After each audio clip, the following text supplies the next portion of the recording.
The Botanical Gardens, Zoological Park, and National Park are green spaces which were established in recognition of urban areas having the potential to play a meaningful role in biodiversity conservation. This week on El Dorado Shines, we will take a look at the Art in the Park initiative, which is a project set out by the Protected Areas Commission aimed towards revamping biodiversity parks in Guyana. Like most Guyanese, my childhood is really shaped by these urban spaces, including the park and the gardens and the zoo. And what we're trying to do with these spaces is to not just develop them for more recreation and improve the facilities, we also want to convert them into educational spaces to target youth and to really connect them with environmental issues, as well as with the larger interior protected areas like Kaieteur and Kaieteur Mountains. Over the past few years, the Commission has been implementing the Three Parks Initiative with the aim of restoring Guyana's green spaces.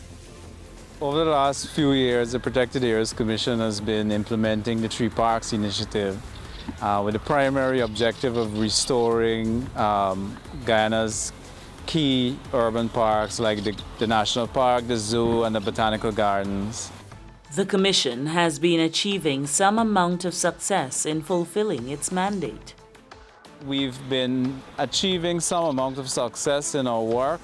We do have a lot more to do, and we are committed in the long term to seeing the Three Parks Initiative through.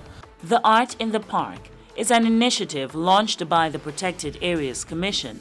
This is geared towards encouraging an artistic renaissance in the parks, utilizing the urban green spaces as a blank canvas to showcase art in all forms, whether theater, painting, sculpture, poetry, or photography.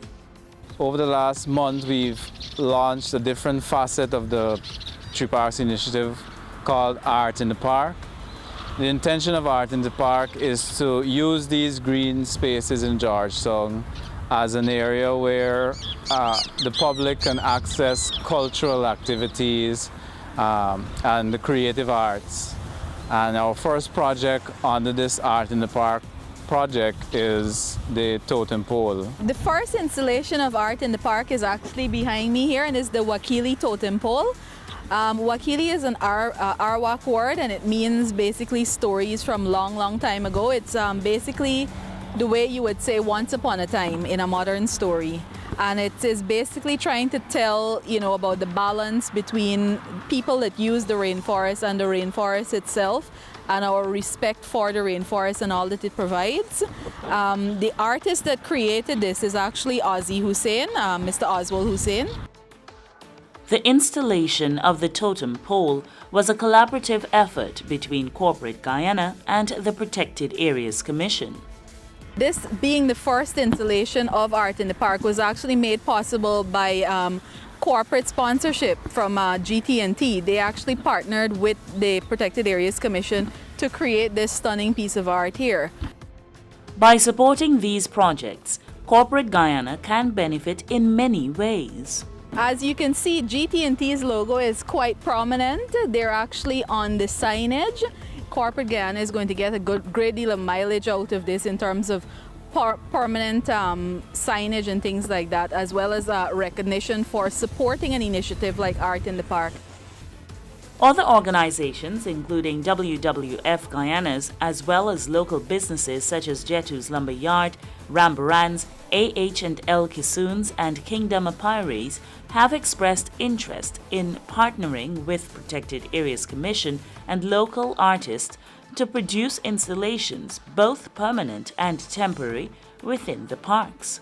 We actually have confirmed sponsorship for the next Art in the Park installation from WWF Guyana, but we're hoping to, you spread it out throughout the entire park, and not only limit it to the national park, but to include Botanical Gardens, Zoo, and maybe even Jovera Park.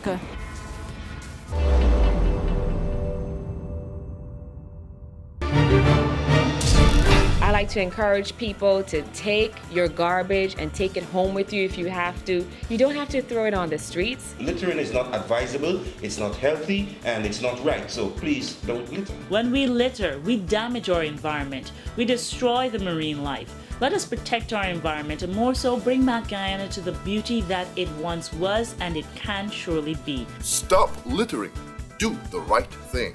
Government assisting miners. The government of Guyana has set aside the sum of $1 billion Guyana dollars for a revolving mercury-free mining development fund as to provide low-cost financing to miners to adopt mercury-free and increased gold recovery technologies. A message from the Guyana Geology and Mines Commission. Under the Three Parks Initiative, the petting zoo was created and is receiving positive response from the public. It's usually open in the afternoons from about 3 to 5 on the weekdays and 2:30 to 6 on the weekends. And we've had a tremendous response from the public thus far. The kids are able to pet the animals, they're able to feed, they're able to interact one-on-one. We've also got volunteers there as well as a full staff at the petting zoo to be able to answer any questions that persons are interested in and any queries that the public may have. It's the first time that people have actually ever been able to interact with the animals in such a manner. The kids are thrilled because they can actually feed something, they can touch the ponies and things like that, and it's a first for Guyana and the response has been very, very positive. While the petting zoo provides entertainment to visitors, one of the main objectives is for it to function as an educational tool for the general public. While you can touch the animals and interact with them, we are more looking for it to function as an education medium for persons to be aware of what happens when animals are abused. Now, a lot of the animals within the petting zoo and within the wider zoo are actually rescued animals or animals that have been donated under unhealthy circumstances.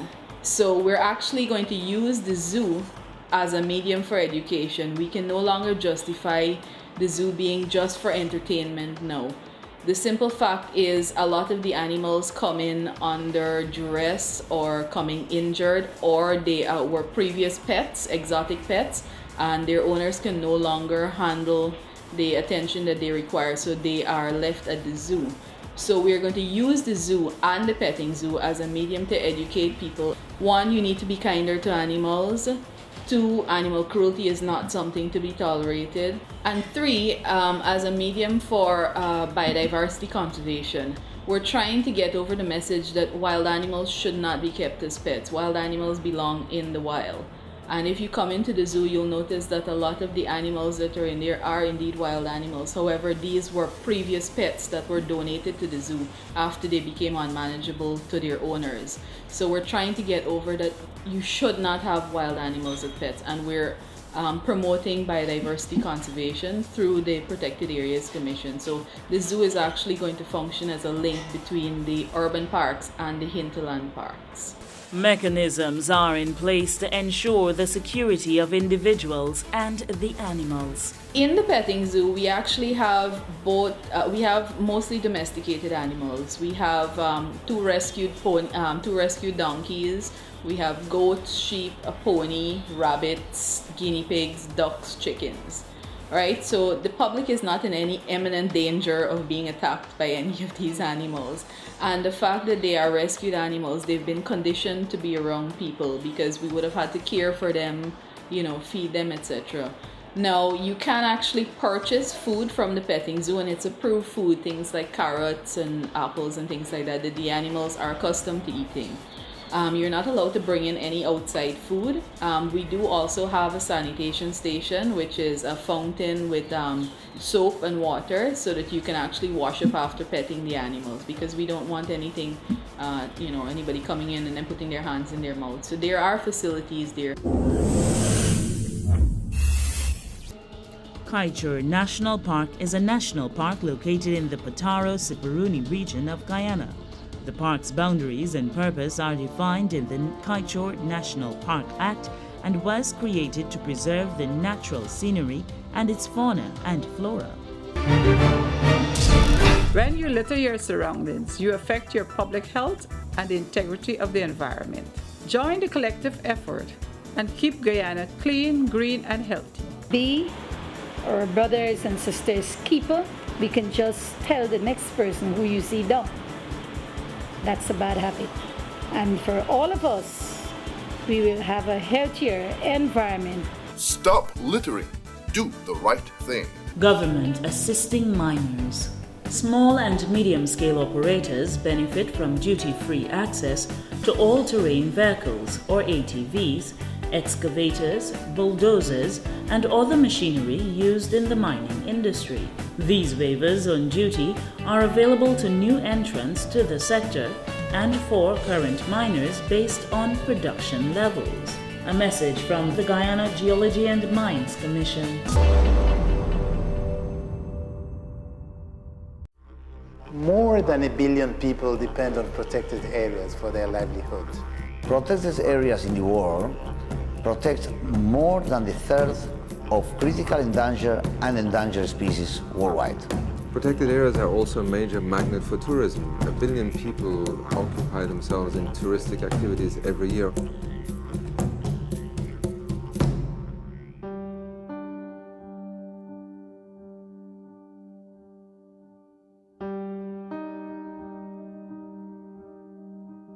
Protected areas comprise a tiny fraction of the Earth's surface, yet the role they play in determining the planet's environmental health is vital. From marine corridors in the Caribbean and volcanoes in Central America to rainforests across the Congo Basin, these protected areas serve as the beating heart of the Earth, generating the oxygen, nutrients and energy necessary to survive. 4 years ago, the United Nations Environment Programme and the Government of Spain joined forces to form the Spain-UNEP Partnership for Protected Areas in support of LifeWeb, a revolutionary approach to the global health that promotes protected areas conservation and community development through technical, educational and financial assistance. Our partnership is to enhance really the natural capital and the availability of ecosystem services, the protection of species, the incomes and livelihoods for people living in the vicinity of protected areas. Objectives of the partnership are to improve the management of existing protected areas, but also to expand the network of protected areas.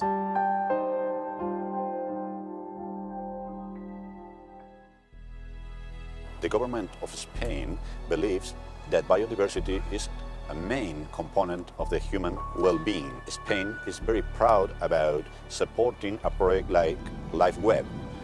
This project will help the management of protected areas in developing countries. The Spanish support to this project could also encourage other countries to participate in this kind of projects. By preserving biodiversity and natural system, we are also preserving our own survival and prosperity. LifeWeb is based upon a simple fact. Many of the world's most precious biodiversity hotspots lie in countries burdened with a lack of capacity and governance. Finding a way to raise the benefits for livelihoods and ecosystems in those nations is the key, which in turn raises the social and economic value of biodiversity. In Africa, the Spain-UNEP LifeWeb approach helped define economic incentives to protect areas of Cameroon's Takamanda forest, home to critically endangered cross-river gorillas. Experts have proposed changes that would reduce harmful carbon dioxide emissions by as much as 5.5 million tons over the next 20 years. In Asia, improvements in the management of Indonesia's Gunung Leuser National Park mean that communities in the region receive training in law enforcement and monitoring to help protect orangutans, tigers, elephants, rhino and other important species. In Latin America, volcanic mountain ranges in Panama and El Salvador that host an incredible diversity of plants and animals were threatened by the age-old practice of clearing land for farms by setting fires. Spain-UNEP LifeWeb helped local communities develop new methods that ensure sustainable use. Less than 1% of the world's oceans fall within protected areas, yet they perform an important role in maintaining global environmental health.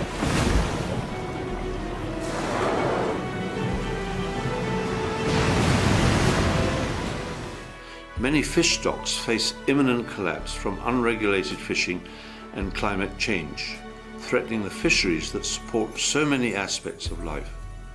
Spain UNEP LifeWeb targets these marine protected areas in order that fish stocks can recover. Spain UNEP LifeWeb safeguards marine mammal migration routes in the Pacific Ocean and funds a series of West African projects that protect monk seals and sea turtles, species that were threatened by the coastal development and illegal fishing. This region now benefits from a network of protected areas that provide jobs and promote sustainable tourism.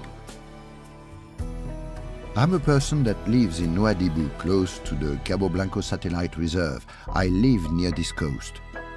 Thanks to this project, we have learned how to respect the sea. We learned about it, and we will show and teach our children and grandchildren so that there will be a comprehension in the future. We want to cooperate because the more we do it, the more fish stock we will have. We now have a global action plan with agreed targets for 2020. With 20 global targets for biodiversity. So the challenge now is mostly promote partnerships among countries to share experience, to promote capacity building towards a better implementation of these commitments that all the countries made. So one of the most important areas is the promotion of conservation of biological diversity, and the major instrument to that is the establishment and effective management of protected areas. More than 1 billion people depend on protected areas for their livelihoods. The Spain UNEP LifeWeb initiative promotes human development even as it protects ecosystem health, striking a balance that will conserve the planet's natural assets for the current and future generations. Projects like this benefit the international community as a whole, but above all, they benefit the people who live in those landscapes. This has been kind of a lifesaver. I think the donation from UNEP Spain is absolutely vital. The partnership is really a way of demonstrating that funds from the international community delivered at the pace of need and management of some of the major ecological assets on our planet is money well invested.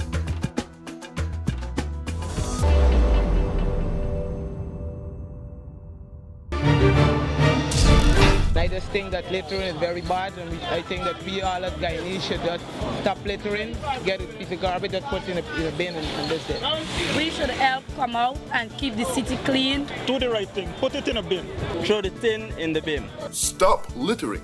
Do the right thing. Government assisting miners.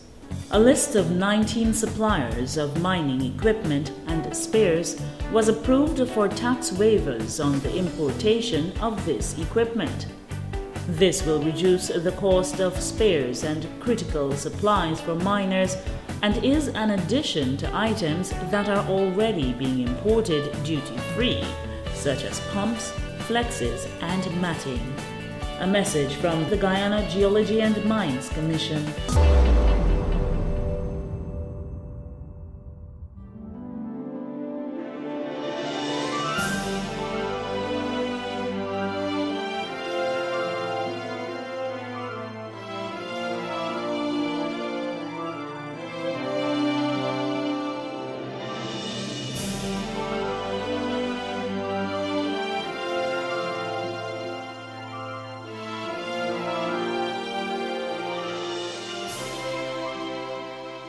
Special places in nature deserve special protection. As human population grows, as competition for space increases, and as plants and animals are being displaced, it becomes important to know where these special areas are and to protect them. Increasing pressure on the ocean from human activities threatens marine life and those human uses of the ocean that depend upon rich, productive marine ecosystems. This can have huge economic consequences, particularly in a state like California, which has the nation's largest ocean economy.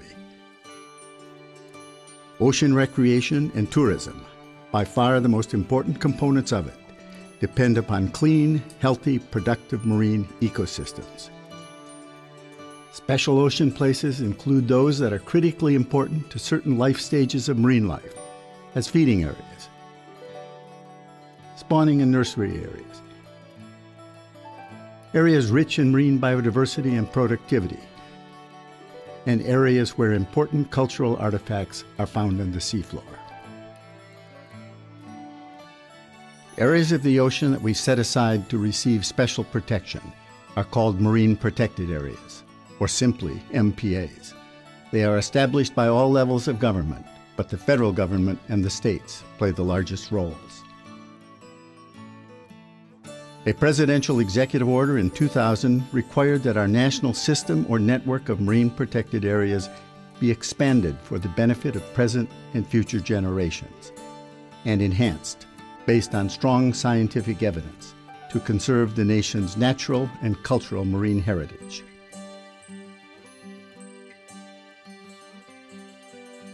MPAs aren't just for conservationists, they're for everyone. Properly designed and managed, MPAs protect the resources within them, and their benefits are not confined to the areas that receive special protection. Studies have shown that marine protected areas allow damaged areas to recover, rebuild and sustain fish stocks, and increase fish catches, not only within the protected areas, but in surrounding fishing grounds.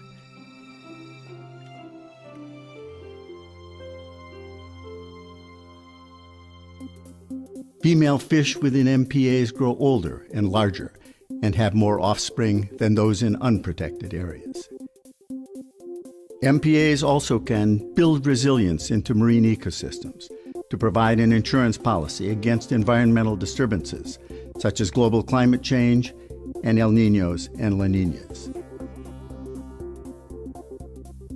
They can conserve marine biodiversity, preserve cultural artifacts and other sunken treasures, conserve natural areas to serve as baselines for education, research, and management.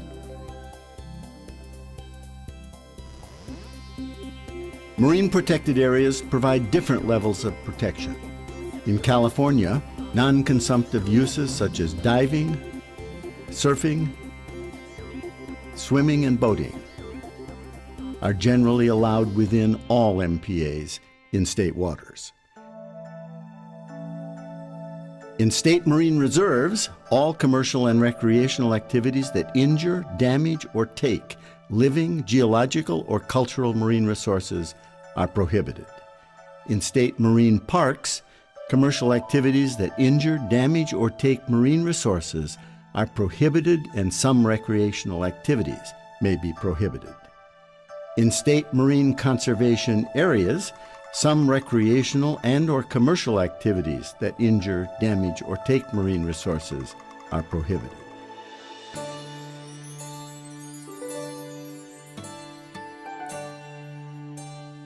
California created its first MPA in 1909. Perhaps you've gone tide pooling at Point Furman, birding at Bolsa Chica Ecological Reserve,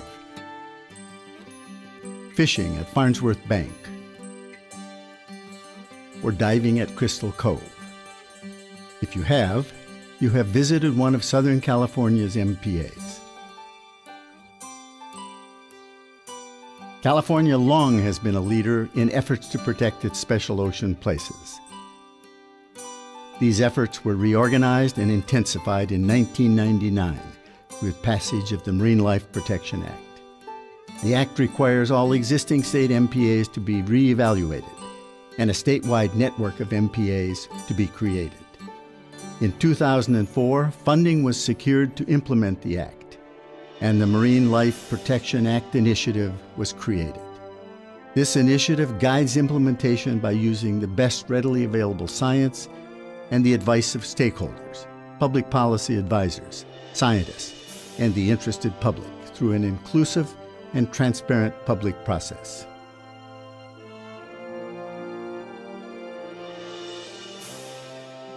California's 1,100-mile coastline has been divided into 5 study regions. The North Coast, from the California-Oregon border to Alder Creek near Point Arena. The North Central Coast, from Alder Creek to Pigeon Point. The Central Coast, from Pigeon Point to Point Conception. The Southern California Coast, from Point Conception to the U.S.-Mexican border, and San Francisco Bay.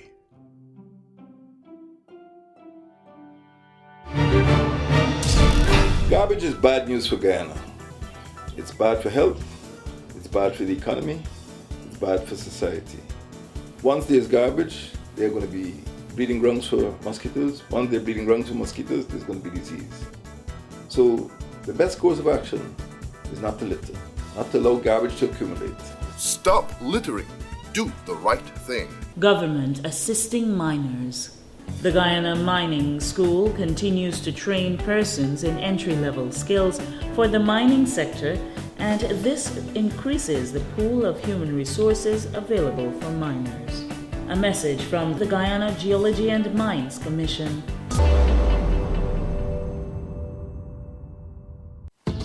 Check us out on the internet for this and every episode of El Dorado Shines.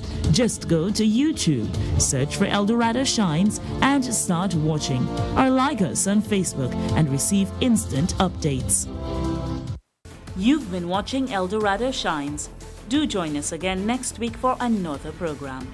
Until then, do remember that we all have a role to play in protecting the environment.